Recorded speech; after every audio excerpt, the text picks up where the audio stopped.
मन कइलो पनियरा बोलावेलू धनी अपने ही खतरा बढ़ावेलू। रोके से रोके नहीं लड़ते होए तो लड़ जाए। सड़िया पटालब नजरिया तो सड़िया फिर से पहिरे के पड़ जाई।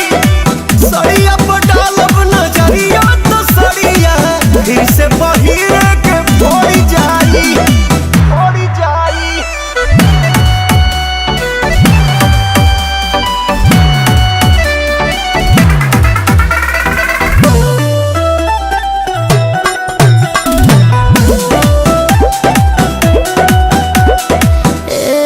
जी झूठो ही शरीफ ना दिखाए जी होता दिक्कत है न आए जी।